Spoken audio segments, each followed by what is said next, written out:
નમસ્કાર, અમારી વિશેષ રજૂઆત સાથે હું છું જીગર। આજે વાત કરવી છે ક્રિકેટની, ક્રિકેટના મેદાનની અને ક્રિકેટ સાથે જોડાયેલા લોકોની। એક એવા વ્યક્તિ જેમણે અત્યાર સુધી ઘણા બધા ક્રિકેટર્સને તૈયાર કર્યા, તેમને આ મેદાન પર લઈને આવ્યા અને આ મેદાનથી દેશના સૌથી મોટા મેદાન પર લઈ ગયા અને ત્યાં એ ખેલાડીઓ દમદાર પ્રદર્શન આજે પણ કરી રહ્યા છે અને એટલા જ માટે પડદા પાછળના ખેલાડીને પણ મળવું જરૂરી છે। એક એવા ખેલાડી જેમણે 12 વર્ષ રણજી ટ્રોફીમાં પોતાનું કૌવત બતાવ્યું। 1998થી તેમની કારકિર્દીની શરૂઆત થઈ, ધીરે ધીરે આગળ વધ્યા અને લગભગ 12 વર્ષ સુધી 40 કરતાં વધારે મેચો તે રમ્યા, પોતાનો શક્તિનો પરચો આપ્યો, મેદાન પર કમાલ કરી અને આજે તેમની પાસે જે જવાબદારી છે એ પણ ખૂબ મોટી છે। આપણી સાથે આજના આ મેદાનથી જોડાશે ગુજરાત ક્રિકેટ એસોસિએશનના એકેડેમી ડિરેક્ટર અને પૂર્વ રણજી કોચ, જેમણે ગુજરાતને અનેક ટ્રોફી અપાવી, આજે આપણી સાથે જોડાયા છે હિતેશભાઈ મજમુદાર। એક એવા ખેલાડી, એક એવા કોચ અને એક મેનેજમેન્ટના મહારથી જેમને આજે એ જવાબદારી મળી છે। તો હિતેશભાઈ સાથે આજે વાતચીત કરીશું, તમારા કેટલાક પ્રશ્નો હશે એની ચર્ચા કરીશું, કારણ કે ક્રિકેટર બનવું આસાન નથી હોતું। આ ક્રિકેટના મેદાનમાં પહેલાં તો આવવું, મેદાનમાં ટકવું અને કારકિર્દીને એ શિખર પર લઈ જવી કે જ્યાં કોઈ ન પહોંચ્યું હોય। Hiteshbhai, actually thank you for having મી। પણ તમે જે રીતે વાત કરી કે ક્રિકેટ સૌથી પહેલાં તો હંમેશા જ્યારે કોઈ પણ ગેમ કે કંઈ પણ વસ્તુ હોય ત્યારે છોકરાઓ નાના હોય તો બેઝિકલી રમતા હોય છે એન્જોયમેન્ટ માટે, કે ભાઈ એમાંથી એને એકદમ એન્જોયમેન્ટ મળે એકચ્યુઅલી। પણ હવે ક્રિકેટને જ્યારે તમે ધીરે ધીરે ડેવલપ કરતા જાઓ તો એના ઉપરથી કમ્પિટિટિવનેસ આવે બેઝિકલી। સો એક કમ્પિટિટિવ લેવલમાં કમ્પીટ કરવા માટે we are there as an coach, because અમને પણ એઝ એ કોચિંગ રમતા રમતા તો કેરિયર રમી લીધું, પણ વેન આઈ ટુક ઓવર કે જ્યારે અમે કોચિંગનું લીધું આ હાથમાં, ત્યાર પછી અમારે પણ ઘણી એક્ઝામ પાસ કરવી પડી। So I have done level 1 BCCI coach, પછી લેવલ 2 BCCI કોચ, અને જે સર્વોપરી કહેવાય લેવલ 3 એ પણ એક્ઝામ ક્લિયર કરી। સો પહેલાં એવું લાગતું કે રમવા માટે ભણવું ના પડે એટલા માટે એકચ્યુઅલી રમીએ, રાઈટ। પણ પછી જેમ જેમ રમતા ગયા પોતાના ઈગો પર આવતું ગયું, તો હવે એ રમવાના અને એને કોચિંગ આખી ડિફરન્ટ વસ્તુ છે, એના માટે પાછું ભણવું પડ્યું। સો દેટ્સ હાઉ ઇટ ઇઝ કે ભાઈ બેઝિક વસ્તુ છે, બેઝિક નોલેજ કે ભાઈ બેટ ક્યાંથી આવવું જોઈએ, બોલને ડિલિવર કરવા માટે કઈ એંગલ્સથી બોલ નાખવા જોઈએ, રનઅપ કેટલું સ્મૂથ હોવું જોઈએ, ફૂટવર્ક કેટલું ફાસ્ટ હોવું જોઈએ બેટિંગ માટે, કે ફિલ્ડિંગમાં કેટલી ચપળતા હોવી જોઈએ, કેવી રીતે રિફ્લેક્સિસ બને, એ રિફ્લેક્સિસ એના માટે શું વર્ક કરવું જોઈએ, દેટ ઇઝ મેઇન થિંગ કે ક્રિકેટની ફિલોસોફી બેઝિકલી ક્રિએટ થાય, કેવી રીતે મેચ જીતવી, એની strategy, technical aspects, tactical aspects, એટલે બધું કેવી રીતે કમ્બાઈન કરી અને એક આખું ક્રિકેટરને કેવી રીતે રેડી કરવો basically. So this is the whole formation basically. બિલકુલ। હિતેશભાઈ, પેવેલિયનમાં રહેવું કોચ તરીકે એ એક મોટો ટાસ્ક કે પછી મેદાનમાં વિરોધી ટીમ સામે ટકી રહેવું અને ટીમને જીતાડવું એ મોટો ટાસ્ક? એકચ્યુઅલી કોચ તરીકે કહેવા જઈશ તો 100% difficult task is to sit inside the pavilion અને વોચ ધ ગેમ, કારણ કે સ્ટ્રેટેજી બની ગઈ, બધી જ વસ્તુ પર વાત થઈ ગઈ દરેક પ્લેયર્સ જોડે, કેપ્ટન જોડે, કે ભાઈ આ ટાઈમે આ સ્ટ્રેટેજી વાપરવી, આ ટાઈમે આ સ્ટ્રેટેજી વાપરવી, પણ અલ્ટિમેટલી ઇટ્સ અબાઉટ પ્લેયર। અંદર જઈને પ્લેયર શું કરશે, આજે એનો દિવસ કેવો રહેશે, કોણ શું કરી શકશે, કારણ કે દરેક ખેલાડીના દરેક દિવસ સરખા નથી જતા। બિલકુલ, કોઈક દિવસ 0માં આઉટ થાય તો કોઈક દિવસ 100 રન બનાવે, કોઈક દિવસ 0 વિકેટ્સ આવે તો કોઈક દિવસ 5 વિકેટ લે। So everything is not same, every day is not Sunday basically. મહેનત દરેક જણ કરતા હોય, પણ આજે જે કહેવાય કે પર્ટિક્યુલર દિવસે એ કેવું પરફોર્મ કરે છે એ બહુ ઇમ્પોર્ટન્ટ છે। એટલે as a coach you will always feel કે ભાઈ આ મેચ જીતાડશે, પણ એનો જો દિવસ ખરાબ ગયો તો we have to be there. તમે કહી શકો પણ અલ્ટિમેટલી પરફોર્મ કરવાના જે players, so coach has immense pressure sitting in the pavilion. બિલકુલ. પણ પ્રશ્ન એક એ થાય, કારણ કે ઘણા બધા લોકો અત્યારે આ કાર્યક્રમ પણ જે જોતા હશે, એમને એક પ્રશ્ન હિતેશભાઈ કે હવે મારા દીકરાને ક્રિકેટર બનાવવો છે, રાઈટ. તમામનું સપનું. કારણ કે અત્યારે તમે જુઓ કે વૈભવ સૂર્યવંશી 15 વર્ષની ઉંમર એક એવો ખેલાડી કે જેણે દુનિયાના દિગ્ગજ ક્રિકેટરોને પણ પસીનો છોડાવી દીધો. આવા પ્રશ્નો કેટલાય મા બાપના હશે કે મારો દીકરો ક્રિકેટર બની જાય, એની એક અલગ કારકિર્દી બની જાય. પહેલાં શોખ હતો, પછી રમતમાં કન્વર્ટ થયો અને એક પ્રોફેશન મને લાગે છે કે બની ગયું છે. એક સામાન્ય પ્રશ્ન, ક્રિકેટર બનવા માટે એક તો શું કરવું? જે વાલીઓ આ કાર્યક્રમ અત્યારે જોઈ રહ્યા છે, ઘણા કોચિંગ અત્યારે સેન્ટર પણ શરૂ થઈ ગયા છે અને તમામ લોકો અત્યારે રમવા જાય છે અને શીખે છે. પણ ક્રિકેટર બનવું કેટલું અઘરું અને એના માટે શરૂઆત ક્યાંથી કરવી?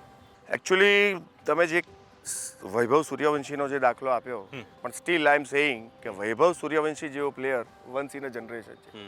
સો યુ કાન્ટ ઇમિટેટ હિમ. તમે એને રેપ્લિકેટ કરવા જાઓ પણ એની કેટલી મહેનત, એની નેચરલ એબિલિટી કેટલી છે એ બી જોવું જરૂરી છે.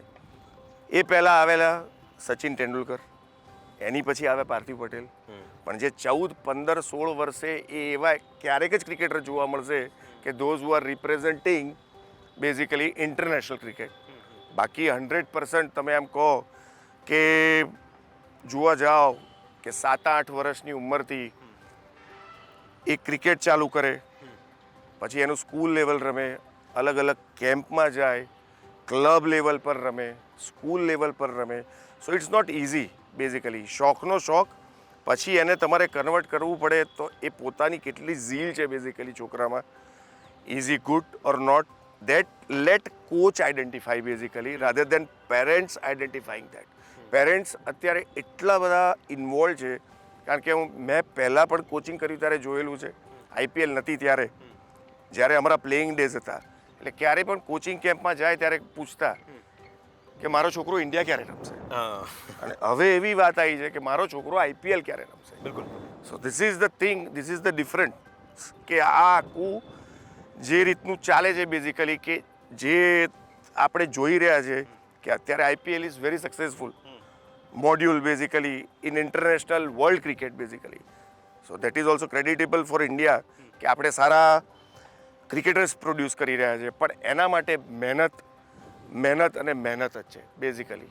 દરેક સ્ટેટ એસોસિએશનની એક સિસ્ટમ હોય છે બેઝિકલી, કે જેમ અહીંયા હું ગુજરાતની વાત કરું તો કોઈ પણ લોકલ લેવલ પર જ્યારે વાત થતી હોય તો આઈધર ક્લબ લેવલનું રમતા હોય, અંડર-12, અંડર-14 એ સ્ટાર્ટ થાય બેઝિકલી. ગુજરાતમાં એવું છે કે ઝોનલ ટુર્નામેન્ટ રમાય અંડર-14ની, પણ એના માટે 14ના સ્કૂલની ટુર્નામેન્ટ પણ અહીંયા રમાતી હોય. ઓકે. સો દેર આર, આપણે ત્યાં આગળ 11 ડિસ્ટ્રિક્ટ છે બેઝિકલી. સ્કૂલ ટુર્નામેન્ટમાં લોકલમાં અહીંયા આગળ CBCAમાં રમો, સ્કોલ ટુર્નામેન્ટ પરથી ડિસ્ટ્રિક્ટમાં સિલેક્ટ થાઓ.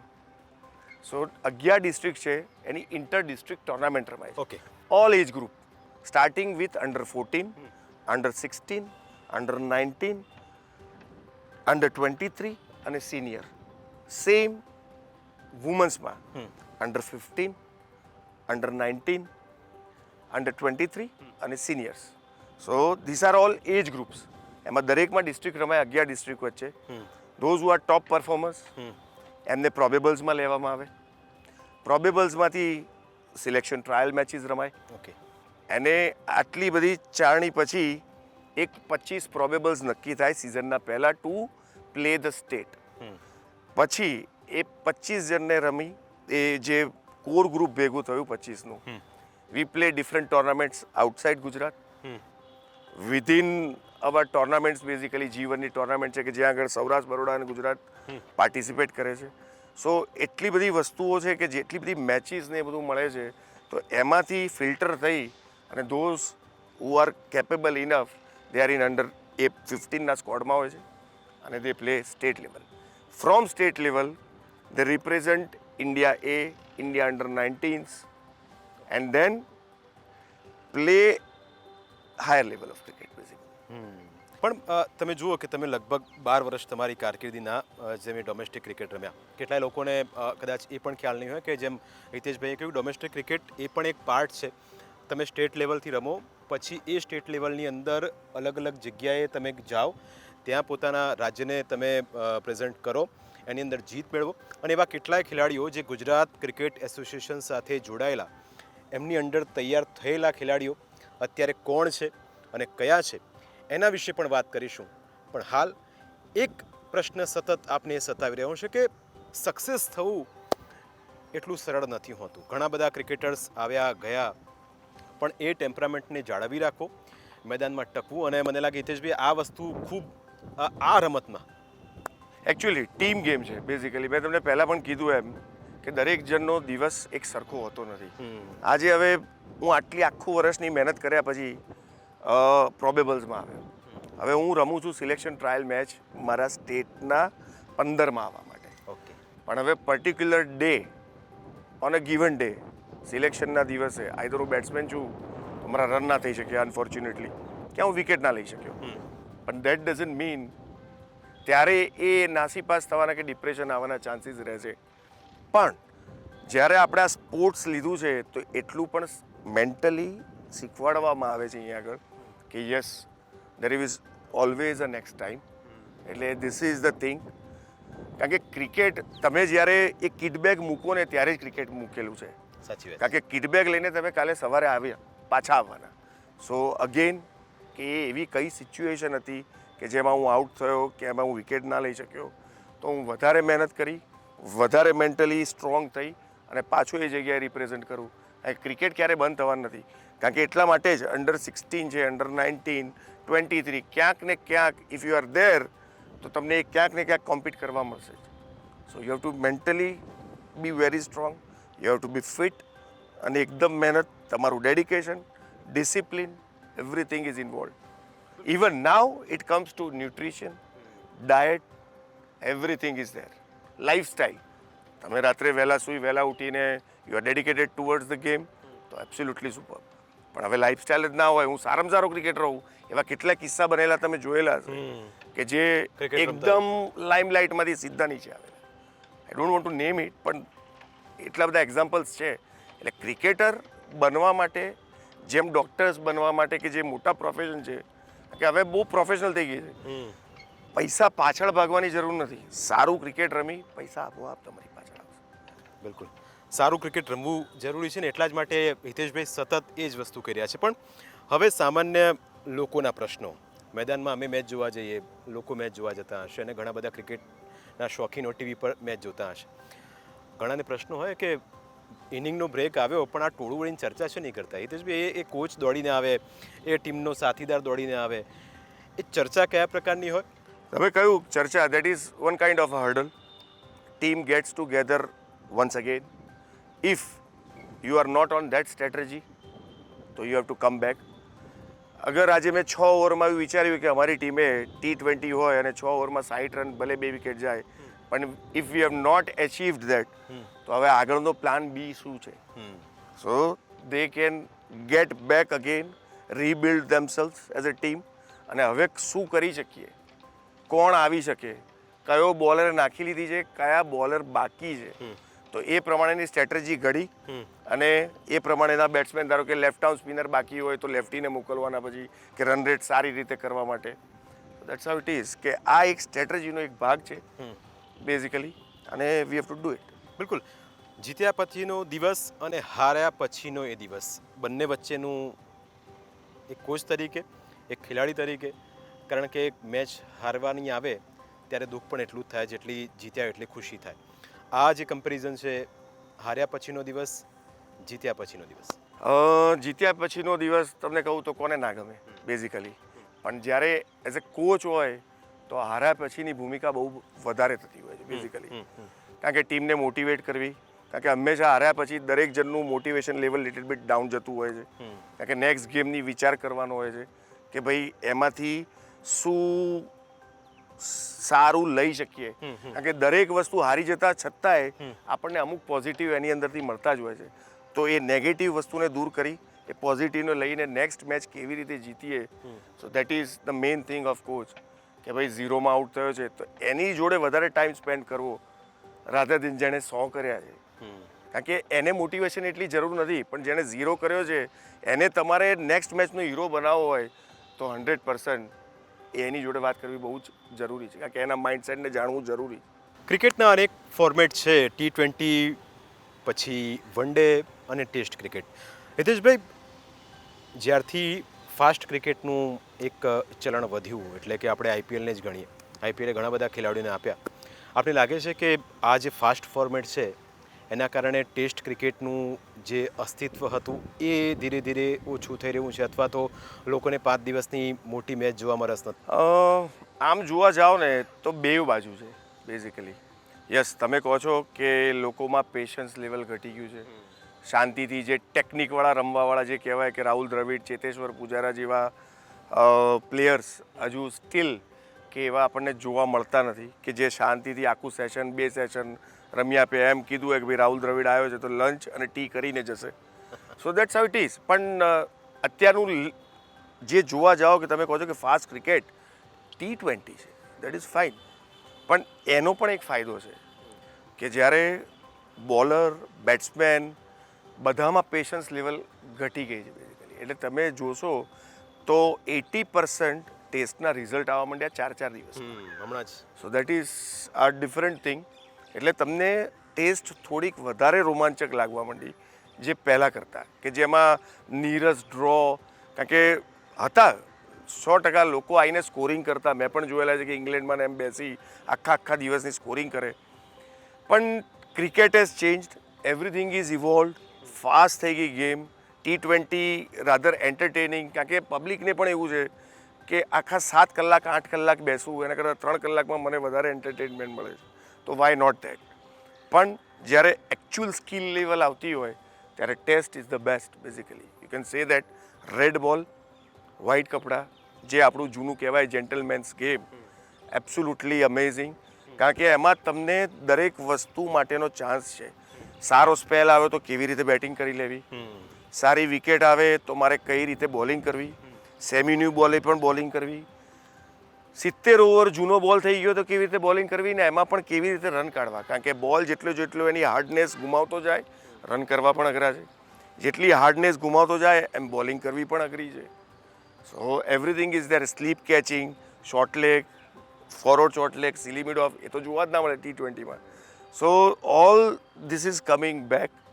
અને હું તમને વાત કરું કે જસપ્રીત જેવો વ્યક્તિ કે જે વર્લ્ડનો નંબર 1 બોલર છે, still he wants to play test. એને હજુ પણ એવું જ છે કે હું ટેસ્ટ રમું, કારણ કે જ્યાં તમારી સાચી સ્કિલની ખબર પડે છે. બિલકુલ, વ્યાપ વધ્યો છે ક્રિકેટનો હિતેશભાઈ, પણ ક્યાંક લાગે છે કે એટલા બધા ક્રિકેટર્સ બન્યા, હવે ચાન્સ મળતો નથી. એટલે તમે જુઓ કે ગુજરાતના કેટલાક ક્રિકેટર્સ હોય અથવા તો ભારતના ક્રિકેટર્સ હોય, એ બીજી કન્ટ્રી તરફથી રમવા માટે આગળ આવ્યા છે. શું આપને લાગે છે કે ક્યાંક એમને મંચ મળતું નથી, અથવા તો એમના ટેલેન્ટને પારખવામાં ક્યાંક ક્ષતિ રહી જાય છે? ના, એવું તો ના કહી શકાય, કારણ કે એક વસ્તુ પાક્કી છે, ચોક્કસ છે. જ્યારે ઇન્ડિયાનું ક્રિકેટ આવતું હોય ત્યારે, કે જ્યારે અંડર 19 લેવલ્સ રમતા હોય અને જો ઇન્ડિયા વર્લ્ડ કપ ને બધું રમીને આવેલા હોય, so they get chance very easily. જો પરફોર્મન્સ કરેલું હશે, યુ ટેક આઉટ એનીને, કે ભાઈ આયુષ માત્રે લઈ લો, કે વૈભવ સૂર્યવંશી લઈ લો, કે જે તમારે, આ તો હાલની હું વાત કરું છું, પણ જે અંડર 19, સ્મિથ પટેલ જે આપણામાંથી રમી ગયા છે, રૂશ, અક્ષર, જસપ્રીત, એ અંડર 19થી જ આવેલા. પણ એમને એ રણજી ટ્રોફીમાં, કારણ કે જો સારા હતા તો એમને તરત જ પિક કરવામાં આવે. પણ કેટલા કન્સિસ્ટન્ટ, ઉપરના લેવલ પર કેટલી મહેનત, એમનો માઇન્ડસેટ કેવો છે બેઝિકલી, દેટ ડિપેન્ડ્સ. ચાન્સ મળવો બહુ ઇઝી છે આજના ક્રિકેટમાં, પણ સર્વાઈવ થયું કન્સિસ્ટન્ટ પરફોર્મન્સથી, that is main thing actually. એટલે ચાન્સ તો તમે એવું ના કહી શકો કે નથી મળતા, પણ એને સસ્ટેન કેવી રીતે કરવું ને, that is much more important. આજે એક ગેમ રમવા માટે કેટલી મહેનત જોઈએ, અને 10 વર્ષના દાયકામાં રમવું હોય, એટલું લાંબુ રમવું હોય, કેરિયર લાંબી કરવી હોય તો કેટલી મહેનત જોઈએ અને કેટલી કન્સિસ્ટન્સ મહેનત જોઈએ બેઝિકલી. હિતેશભાઈ, આ જ ગ્રાઉન્ડ છે, આ ગ્રાઉન્ડે ભારતને કયા કયા ખેલાડીઓ આપ્યા એની થોડી વાત કરીએ. ચોક્કસપણે કહું કે એ ભારતને ખેલાડી આપવા માટે એક બહુ મોટી વસ્તુ એ છે કે તમારું ટીમ કેટલું કન્સિસ્ટન્સ પરફોર્મન્સ કરે છે, કેટલી ટુર્નામેન્ટો જીતે છે. કારણ કે એ બહુ મહત્ત્વની વસ્તુ છે કે જ્યારે 13-14, 14-15 સૈયદ મુશ્તાક અલી જીત્યા, 15-16 વિજય હઝારે જીત્યા અને 16-17 રણજી ટ્રોફી જીત્યા, તો you can just count it. જેમાંથી જે સુપરસ્ટાર જે કહેવાય એમાં Axar Patel, again Jasprit Bumrah, Parthiv Patel got again a chance to do his comeback for test match, right. Priyank Panchal unfortunately છેક અડીને પાછો આવ્યો પણ એ કુડન્ટ પ્લે એની ટેસ્ટ ટીમનો પાર્ટ હોવા છતાંય. મનપ્રીત જુનેજા ઇન્ડિયા અંડર-19 રમ્યો, ઇન્ડિયા એ રિપ્રેઝેન્ટ કર્યું. રૂશ કાલેરિયા હી રિપ્રેઝેન્ટેડ. રુજુલ ભટ્ટ, સમિત ગોયલ એ લોકો બધા દુલીપ ટ્રોફી નહીં રમ્યા. સો એટલું બધું કહેવાય ને કે એવા કેટલા નામો હતા કે જ્યારે તમારી ટીમ સારું કરતી જાય તો સિલેક્ટરો પણ એ જુએ છે કે કઈ ટીમ સારું કરે છે અને એ ઇમ્પેક્ટ પોતે પ્લેયર એ જીતવા માટે કેટલો ઇમ્પેક્ટ કરે છે. ત્યારે આપણી ટીમ એટલી સોલિડ હતી. અત્યારે હું તમને છેલ્લા 3-4 વર્ષની વાત કરું તો એના કોચ છે અત્યારે હેમ જોશીપુરા અંડર-19ના. They have done such a fantastic thing કે વિનુ માંકડ ચેમ્પિયન, 2 વર્ષ સળંગ કુચબિહાર ટ્રોફી રનર્સઅપ. એની પહેલાં હેમ જ્યારે 16માં હતો તો વિજય મર્ચન્ટ રનર્સઅપ ઓલ ઇન્ડિયા લેવલમાં. અને એનું આખું એક પ્રતિબિંબ જે કહેવાય તો મૌલ્યરાજ ચાવડા, વેદાંત ત્રિવેદી, હેનિલ પટેલ, ખિલન પટેલ, જેમાંથી 3 તો વર્લ્ડ કપના વિનર છે બેઝિકલી હીરોઝ. કારણ કે આ એક 4 વર્ષની મહેનત અને ટીમ જીતતી જાય છે એટલે ક્યાંક ને ક્યાંક જે સારું કરે છે ટીમ જીતાડવામાં મદદ કરે છે સિલેક્ટર ઇઝીલી પિક કરી લે છે. બિલકુલ. અને સેમ જોવા જાઓ તો અંડર-19ની છોકરીઓ લાસ્ટ યર આપણી 19માં 50 ઓવર્સમાં રનર્સઅપ થઈ. બિલકુલ. નેશનલ. સો અંડર-19નું તમે વુમન્સનું પણ પરફોર્મન્સ જોઈ શકો કે છેલ્લા 3 વર્ષથી એ ક્વોલિફાય થાય છે. પણ this was very good season કે આટલા વર્ષને બેક કરી અને આપણે ફાઇનલમાં પહોંચ્યા અંડર-19 વન ડેઝમાં. ધો વી ડિન્ટ વન દેટ ચેમ્પિયનશિપ પણ આપણે રનર્સઅપ થયા. અને એનું એક અત્યારે જે એમાં સીઓઈના કેમ્પમાં 6 થી 7 છોકરીઓ થઈ સિલેક્ટ અને એમાંની એક ગૌરી ગોયલ એ શ્રીલંકા સામે અંડર-19 રમશે. બિલકુલ. તમે આપણે વાત કરી આ જી. સોરી હું તમને રોકું છું પણ આ 2006 પછી this is the first women to be selected for Gujarat and representing India under nineteen. મહિલા ક્રિકેટનું જે રીતે હવે વર્ચસ્વ વધી રહ્યું છે ભારતીય ક્રિકેટની ટીમનું આપણે વાત કરીએ, મહિલા ક્રિકેટને આપ કઈ જગ્યાએ અત્યારે જોઈ રહ્યા છે? સી આજે આ વસ્તુ કહેતા અમારે સૌથી પહેલાં એમ કહેવું જોઈએ કે આ આભાર છે માનવો જ પડે જય સાહેબનો, જય શાહ સરનો. કારણ કે જે વુમન્સમાં પે પેરિટી દરેક વસ્તુ લઈને આવ્યા 2006 પછી BCCI લીધું હતું પણ એમના આવ્યા પછી પે પેરિટી દરેક વસ્તુ સમકક્ષ, દરેક મેચ ફી સેમ. એટલે એ લોકોના રૂટીન પણ ચેન્જ થઈ ગયા. એ લોકો પણ એને કેરિયર તરીકે જોવા માંડ્યા. બાકી વુમન્સ ક્રિકેટમાં એવું કહેવાય કે 23, 24, 25 વર્ષની છોકરી થાય પછી દરેક ઘરમાંથી પ્રેશર હોય લગ્ન કરી લેવાના કે તમારું કેરિયર ચૂઝ કરવાના. પણ now women's cricket has totally change. અને એમાંય આપણે આ જે બધી વસ્તુઓને આધાર રાખો તો આપણે ગઈ સાલ વર્લ્ડ કપ બિલકુલ વન ડે જીત્યા અને એ આખું સિનારીઓ ચેન્જ થઈ ગયો. હવે છોકરીઓના પેરેન્ટ્સ સામેથી આવીને પૂછે છે કે ભાઈ આમાં કેરિયર બનાવી હોય તો શું. So this is immense drastic change for India is as far as women's cricket is concern. બિલકુલ. જયભાઈની આપે વાત કરી. જયભાઈ આવ્યા પછી તમે જુઓ કે ભારતીય ક્રિકેટની આખી જે રૂપરેખા હતી એ બદલાઈ છે. તમે વિશ્વ ચેમ્પિયન આપણે બન્યા, એમના જ આગેવાની હેઠળ સતત ભારતની આખું વિશ્વ ક્રિકેટ આગળ વધ્યું. મને લાગે છે કે આ જ એ ગ્રાઉન્ડ છે જ્યાં જયભાઈ અવારનવાર આવતા રહે છે, હિતેશભાઈને મળે છે અને એટલા ઇન્વોલ્વ હોય છે કે ગુજરાત ક્રિકેટ એસોસિએશન જ નહીં, આખા રાજ્યના જેટલા પણ ક્રિકેટ એસોસિએશન છે એની સાથે જોડાઈને એમને કોઈ તકલીફ હોય તો એનો નિવડો લાવે, સમસ્યાનું સોલ્યુશન લાવે. અને જેટલા પણ ઉભરતા ખેલાડીઓ છે તમે જુઓ કે એક તસવીર મને આજે પણ યાદ છે કે જ્યારે મેચ આપણે વર્લ્ડ ચેમ્પિયન બન્યા અને જ્યારે આવતા હતા અને એક વ્યક્તિ આવીને એમને ભેટી પડે છે. એટલે આ જ વસ્તુ બતાવે છે કે એ વ્યક્તિ તરીકે જીસીએની સાથે સાથે જેટલા પણ ક્રિકેટ એસોસિએશન છે એમના માટે અને ભારત માટે જયભાઈના આવ્યા પછી કેટલું બદલાયું? હું તમને કહું કે ઇમેન્સ ચેન્જ છે. અને જય સરના ઇમોશન્સની વાત કરીએ તો તમને કદાચ યાદ હશે તો આપણે અહીંયા આગળ ઓસ્ટ્રેલિયા સામે વર્લ્ડ કપમાં 50 ઓવર્સમાં હારી ગયા જી. અને that was home for everyone. અને સાહેબનું તો 100%. પણ જે અહીંયા કહેવાય કે જે આ જીત્યા અને this was dream, basically dream come true for everyone. અને ક્યારે એમણે એવું રાખ્યું જ નથી આજ સુધી. પણ જેટલો નોર્મલ એપ્રોચ તમે કહી શકો, તમારી દિલની વાત કહી શકો, એટલા સરળ વ્યક્તિ છે. અને જ્યારે ક્રિકેટની કોઈ પણ ફેસિલિટીની વાત આવતી હોય, કંઈ પણ વાત આવતી હોય, હું તો ગુજરાતની પર્ટિક્યુલર વાત કરું, ક્યારેય ના નીકળી જ નથી બેઝિકલી સરના મોઢામાંથી, ક્યારેય ના નહીં. અને કોઈ પણ આજે ખાલી ક્રિકેટ પૂરતું નહીં, જ્યારે ગ્રાઉન્ડ્સમેન આવતા હોય, એડમિનિસ્ટ્રેશન આવતું હોય કે કોઈ બી પ્યુન કેટેગરી, ક્યાંય પણ ક્રિકેટને સંકળાયેલું કોઈ પણ હોય, એમણે એવું બનતું નથી. અને હું તમને બહુ મોટી વાત કરું કોરોનાની. કોરોનાના ટાઈમે જય સર હતા તો હું તમને હજુ પણ કહું છું કે કોઈના પગાર રોકાયા નથી. બિલકુલ, ઘણી બધી વાતો કરી. પણ તમને એક પ્રશ્ન થતો હશે કે ક્રિકેટર ખાતા શું હશે, એમનું ડાયટ પ્લાન કેવા પ્રકારે તૈયાર થાય, જ્યારે મેચ હોય એના પહેલા દિવસે ઘણા બધાને પ્રશ્નો હોય. કારણ કે પાણીની બોટલ આપણે પીતા જોયા હોય, ઘણા એવું હોય કે આ કેવું પાણી પીતા હશે, આ કેવી એનર્જી સાથે મેદાનની અંદર રમતા હશે. આ થોડા પ્રશ્નો છે જે લોકોને સતત ટીવી મેચ જોતા હોય ત્યારે આવે. સી, મેં તમને પહેલાં પણ કીધું કે લાઈફસ્ટાઈલ બહુ જ ડિપેન્ડ કરે છે. અત્યારના એલિટ લેવલ પર ક્રિકેટ રમવું હોય, તમારું દરેક ડાયટ ને બધું ફોલો થતું હોય છે કે હાઈ પ્રોટીન, લેસ કાર્બ, અને એ જે પ્રમાણે જે જરૂર હોય એ એક્સ્ટ્રા પ્રોટીન. સો એટલા માટે જ dietitian, SNCs, physios, they work together. Diet plan બી બનતા હોય છે કે sweets are not allowed during the lunch, તો નથી એલાઉડ. સિમ્પલ. તમે આજે કલરિંગ પાણીની વાત કરી, એ બધા એનર્જી ડ્રિંક છે to keep hydrated basically for the players. કે ભાઈ લાંબો સ્પેલ, ગરમી, કારણ કે દરેક જગ્યાએ એક સરખું વાતાવરણ રહેવાનું નથી.